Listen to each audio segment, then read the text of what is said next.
Bon, salut Quentin, comment tu vas? Bah écoute, impeccable. De retour de vacances, donc ça va toujours bien. Et tu me disais que le boulot, voilà, reprise aujourd'hui, un peu C'est ça. difficile. Bon, Reprise du boulot après les vacances, ça pique toujours un peu, mais voilà, sinon ça va bien. bon. Écoute, il faut bien reprendre après un mois et demi de vacances. Mm. On Nécessaire, risque d'y prendre un peu goût, quoi. Voilà. mais bon, Euh, nécessaire ces vacances après la formation, hein, parce que justement, ça a permis voilà, de maturer et de voir comment ça se passait pour moi en conditions réelles après tout ce qui s'est passé, après ces 9 mois. Voilà, et j'ai constaté des changements et apprécié des changements assez fantastiques, quoi. Voilà. bon, ben écoute, j'ai hâte de découvrir ça. Tu vas nous expliquer. Avant qu'on rentre dans les détails, peut-être dire qui tu es, ce que tu fais, où tu vis, Mm. ta situation. Voilà. Ok, je m'appelle Quentin, je vis sur Montpellier actuellement. Bon, j'ai pas mal bougé, j'ai vécu en Belgique, en Savoie également, et je te refais mon parcours professionnel. Si tu veux, ouais, tu Ouais. dis ce que tu veux. Ouais. Bon, rapidement, moi je viens à la base du milieu du sport, puis je me suis reconverti dans la santé en faisant des études de kiné. Et voilà, et puis en découvrant que dans la santé, il y avait quand même un gros levier psychologique chez les patients, je me suis vraiment intéressé à ce côté-là et je me suis formé en coaching pendant 2 ans, en terminant par ta formation. Voilà, avec le projet d'utiliser le coaching principalement dans le milieu de la santé pour des patients avec des pathologies plutôt physiques. Ok, très bien. On va rentrer dans le détail de ce que tu venais chercher à travers cette formation, ta problématique ou l'objectif que tu visais. Mais avant ça, une question un peu directe, c'est en combien de temps, au final, tu as eu satisfaction ou que tu as eu une réponse ou que tu as eu ce que tu venais chercher à travers cette formation? Sous quel timing tu l'estimes? Tu veux dire la prise de conscience que c'était une bonne décision, de- un bon choix, Alors, par un exemple, retour sur ça, mais investissement? ouais, par exemple, ouais, mais pour aller plus loin après, ma question c'est à quel moment tu as senti que tu l'avais? Alors ça, je l'ai senti très tôt. Pour le coup, c'est particulier. Je suis quelqu'un qui mentalise beaucoup les choses et quand j'ai vu tes vidéos de promotion et quand j'ai vu des collègues qui se posaient la question d'intégrer la formation, je me suis posé beaucoup de questions, beaucoup, beaucoup. Je t'ai eu au téléphone, également beaucoup de questions. Et en fait, la prise de décision, elle n'a pas du tout été mentale. C'est-à-dire que je suis parti courir un jour et en redescendant de la colline, j'ai ressenti le truc. Je me suis dit, mais ok, quand est-ce que tu appelles Johan? Faut que tu démarres, quoi, c'est maintenant. Et c'était pas du tout cognitif pour le coup. Et c'est comme ça que j'ai pris la décision. Et heureusement, du coup, que je l'ai prise de cette façon-là parce que avec le mental, j'aurais pu tourner longtemps, quoi. Voilà. Ok, bon, ben, super. Donc, ouais, un peu à contresens par rapport à ton mode de fonctionnement, mais Ouais. ça t'a aidé. Et c'est allé dans ton sens, ok. Et donc, du coup, qu'est-ce que tu es venu chercher, justement? Qu'est-ce que je suis venu chercher? En fait, les trois choses que tu mettais en avant. Dans un premier temps, le savoir et la compétence de coaching. Voilà, parce que je t'avais vu coacher et j'ai compris un peu les enjeux qu'il y a derrière ces techniques-là. Et voilà, j'avais envie de m'approprier ces compétences. Donc des compétences en numéro un, en numéro 2, un travail de développement personnel parce que j'ai vite compris que c'était essentiel et que par ce cursus-là, on allait y passer de toute façon et que voilà, il fallait qu'on y passe pour qu'on soit efficace dans le métier. Et troisième chose, un accompagnement au niveau de l'incubateur pour créer mon projet. Parce que ça aussi, j'ai compris très vite que c'était très particulier comme domaine, comme secteur, et qu'il y avait vraiment beaucoup d'enjeux à être accompagné parce que c'était compliqué pour moi de m'en sortir seul. Donc ces Ouais, trois choses-là. parce que tu avais un projet, en fait, hein, qui faisait que tu recherchais ces trois domaines. C'est ça. Donc je sortais d'une année de DU là, à Dijon en préparation mentale. Donc j'avais pas mal d'outils et j'avais pour projet d'utiliser ces outils, plutôt voilà, de l'accompagnement, des outils psychologiques pour accompagner des patients qui ont des problèmes au niveau de l'hygiène de vie et d'utiliser les leviers psychologiques pour les débloquer et les amener vers des prises de conscience qui leur permet de se prendre en charge au niveau de leur hygiène de vie et donc de leur santé. C'était ça le projet. Et voilà, ce qui m'a manqué, et ce dont j'ai pris conscience, c'est que je manquais d'outils au niveau du questionnement et de l'entretien, donc la capacité à aller creuser et manipuler le questionnement pour aller déverrouiller les choses. Et également de la connaissance au niveau de la mécanique psychologique pour savoir en fait où est-ce que j'allais avec mes questions et comment diagnostiquer et comment aller appuyer sur l'endroit qui sera nécessaire pour faire avancer justement le processus, quoi. Ok. Voilà. Et est-ce qu'il y avait une urgence particulière pour toi? Parce que du coup, tu as parlé de 2 années de formation, donc c'est court, c'est dense, intense. Est-ce qu'il y avait une urgence particulière pour toi qui a fait que tu t'es lancé de manière aussi intensive dans la formation? Et est-ce qu'il y avait une urgence à régler certaines problématiques pour toi en démarrant Born to Coach? Ouais.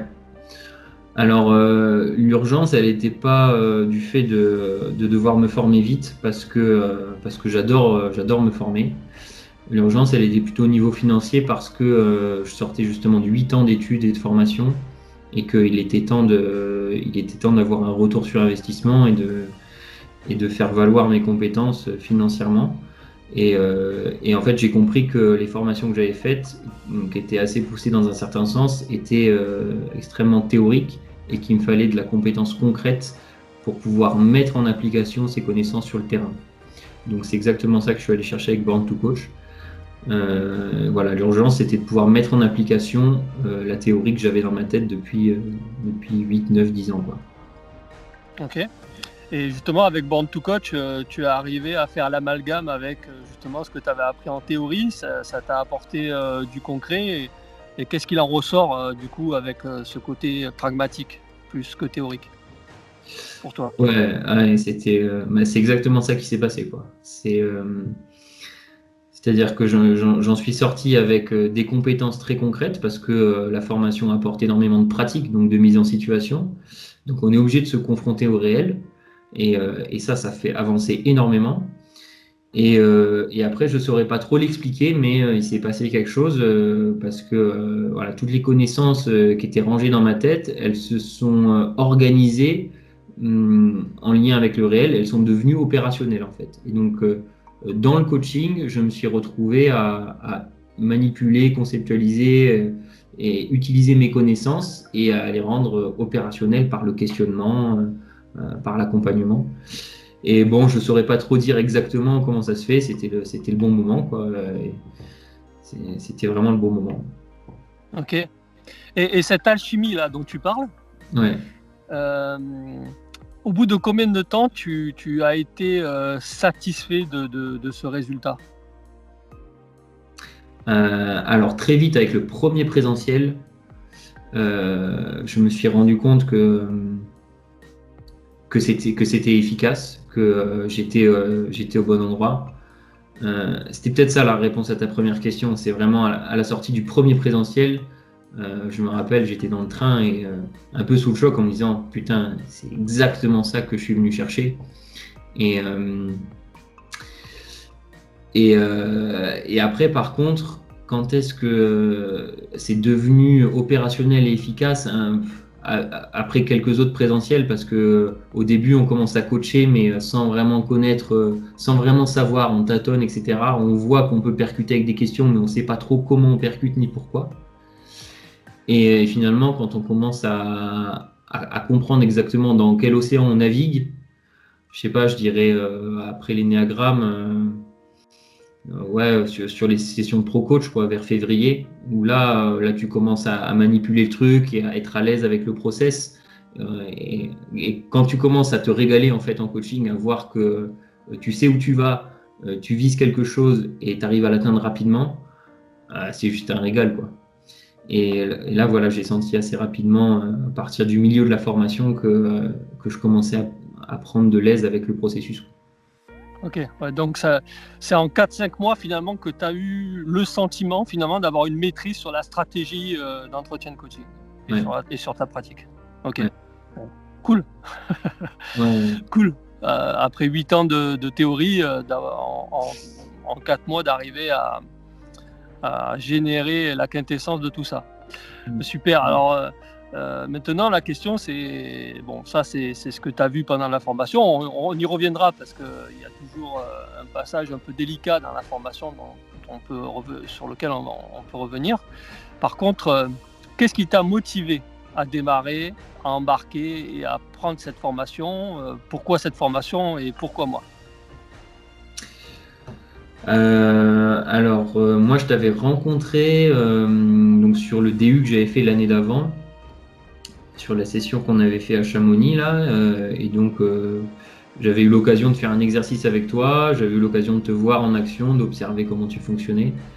Et voilà, et du coup, de prendre conscience que c'était ce processus-là qui était intéressant et efficace, et c'est celui-là que je voulais acquérir. Quelle était ta question exactement? Pourquoi est-ce Ma que j'ai... question, c'est pourquoi cette formation? Pourquoi moi? Alors, pourquoi moi? Tu l'as dit, voilà, tu as eu l'occasion de... Qu'est-ce qui t'a accroché donc la compétence, le processus, et Voilà. pourquoi ce programme, au final aussi? Ouais, et pourquoi ce programme? Et donc après, j'ai été touché par les vidéos de lancement que tu as fait fin août, je crois, du coup. Fin août, début septembre, où c'est allé très très vite. Et où voilà, bah, j'ai vu les témoignages, justement, comme celui que je suis en train de faire, mais des promos précédentes. Et où j'ai vu le programme que tu proposais. Et voilà, j'ai beaucoup hésité. J'ai beaucoup parlé avec un collègue qui, lui, voulait se lancer aussi dans la formation. Voilà, le fait qu'il s'y engage, ça m'a aussi fortement rassuré et donné envie de le suivre, quoi.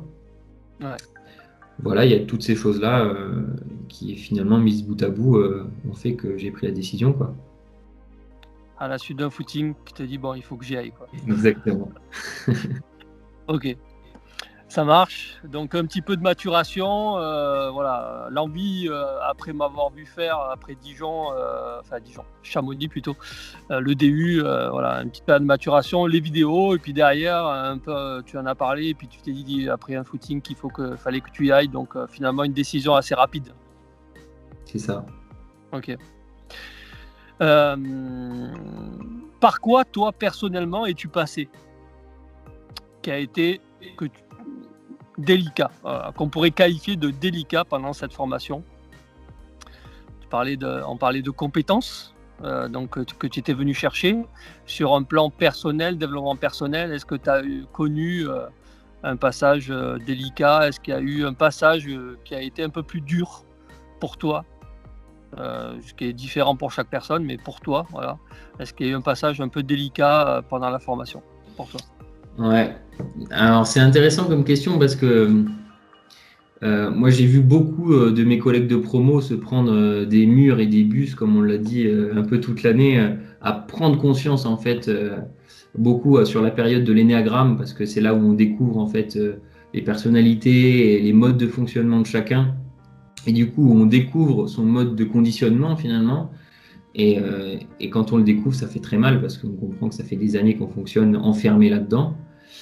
Moi, j'ai pas trop eu ça. Ça s'est passé un peu différemment parce que j'avais fait les formations d'énéagramme avant. Je m'étais beaucoup penché sur le sujet. Et donc, j'ai quand même pris un petit mur parce que j'ai pris conscience que je m'étais trompé dans la compréhension de mon type dans ces formations-là, en coachant quelqu'un justement qui était du même énéatype que moi. Mais ça n'a pas été d'une violence incroyable.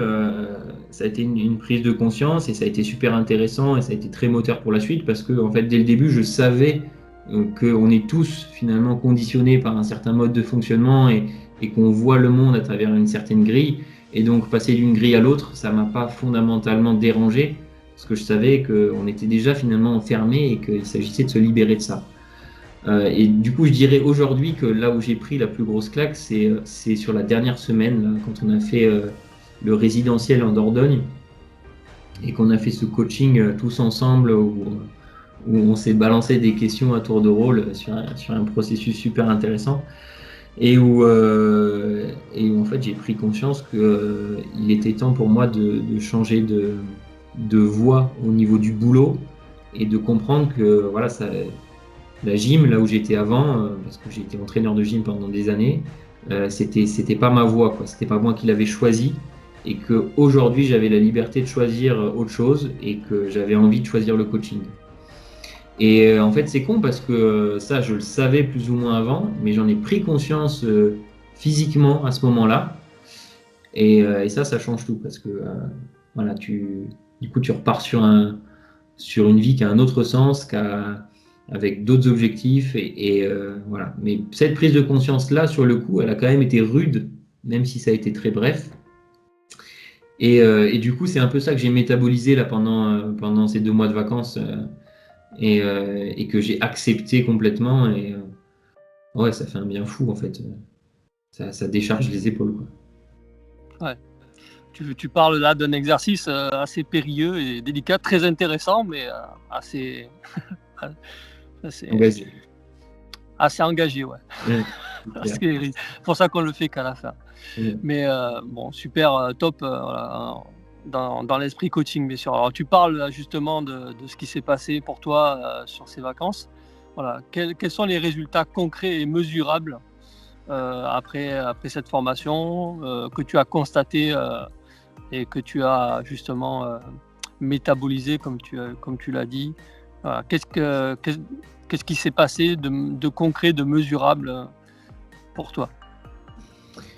Alors, à plusieurs niveaux. Le premier niveau, c'est les compétences, c'est-à-dire ma capacité à coacher des gens. Donc, ma relation avec les gens a complètement changé. Pour moi, le coaching, c'est avant tout une façon de communiquer, une compétence de communication. Et donc, du coup, ça s'emploie dans la vie de tous les jours puisque j'ai beaucoup plus de facilité à comprendre que les autres ont une vision différente de moi et comprendre assez vite quelle est leur vision. Et du coup, c'est plus facile pour moi d'accepter les différences et d'échanger de manière efficace avec les autres. Concrètement, au niveau des compétences en coaching, j'ai beaucoup coaché là sur les derniers mois de la formation, les dernières semaines, là, les 2 derniers mois, là, mai-juin, et beaucoup en visio, du coup, notamment à cause du confinement. Et j'ai eu des résultats extrêmement intéressants en très peu de temps. Et donc là, voilà, concrètement, j'ai vu un effet mesurable des compétences que j'avais acquises sur cette année. Et ça fait du bien et ça rassure parce que tu te dis, ok, voilà, je peux proposer un service qui a une valeur d'efficacité certaine, quoi. Donc ça, c'est très concret. Et puis moi, personnellement, là, les vacances que j'ai vécues, j'ai jamais vécu des vacances dans un état d'esprit tel que je les ai vécues là cette année. C'est-à-dire vivre dans le présent tout le temps, ne plus avoir peur de l'autre, être à la rencontre de l'autre constamment, vivre dans le corps, m'autoriser des excès, voilà, être dans la recherche émotionnelle, dans la recherche relationnelle avec les autres. Des choses qui étaient pas si évidentes pour moi avant cette formation et qui sont devenues là naturelles, quoi. Dans le contexte de vacances, je les ai vécues de façon naturelle. Et ça, pour moi, c'est un changement concret. Et voilà. Super. Et comment tu pourrais qualifier ce changement pour toi?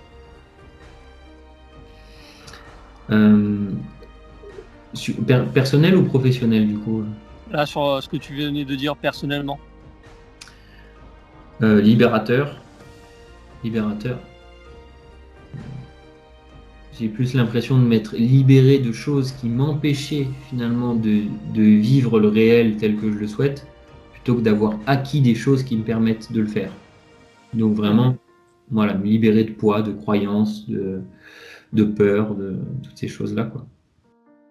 Top. Bon, c'est super en plus de le remarquer dans les interconnexions, dans les interactions avec l'environnement, la nature, la matière, les gens. Top. Du coup, ça te laisse quelle perspective de résultat, ça, pour la suite? Ça me donne une motivation énorme en fait à utiliser ces compétences-là, quel que soit le cadre en fait. Je m'en fous un peu que ce soit sur du coaching formel, sur du coaching informel, sur de l'entreprise, sur de la formation, voilà, même dans une salle de gym encore, j'ai plaisir à utiliser ces compétences. Et donc, les perspectives, c'est utiliser ces compétences-là. Déjà, moi, pour m'éclater, parce que j'adore le faire. Et voilà, c'est un processus dans lequel je prends énormément de plaisir. Et puis, pour voir les résultats chez les gens, c'est-à-dire participer en quelque sorte à cette libération, quoi. Accompagner les gens vers ce chemin qui leur permet de quitter ses peurs, de quitter ses croyances, de se libérer de tout ce qui est non nécessaire et même délétère. Voilà, c'est ça qui me motive, c'est ça les perspectives que je vois. Et je ne sais pas jusqu'où ça peut aller, voilà, aucune idée. Ok, bon.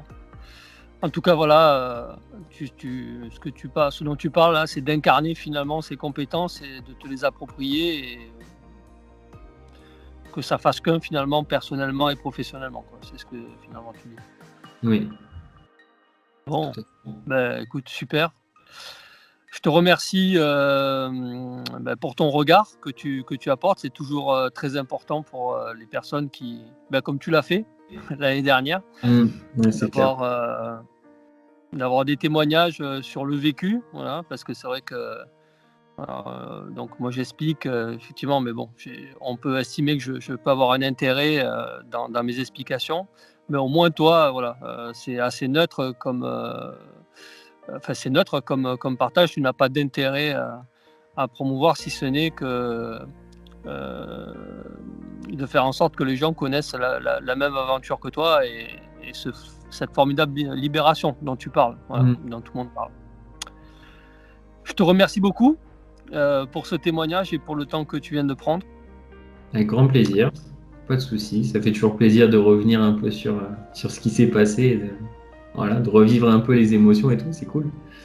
Ouais, c'est clair, voilà. Donc peut-être que tu verras comme tu as vu certaines personnes qui avaient participé à la promo, peut-être qu'on te verra aussi puisqu'on propose toujours à ceux qui ont participé aux anciennes promos de revenir s'ils veulent au présentiel. Donc voilà, peut-être que tu verras certaines personnes qui t'auront vu en vidéo comme tu as vu Hugo, Roland, Rémi et autres.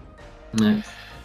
Merci encore Quentin, je te souhaite une bonne soirée et puis je te dis à bientôt. Merci. Merci à toi.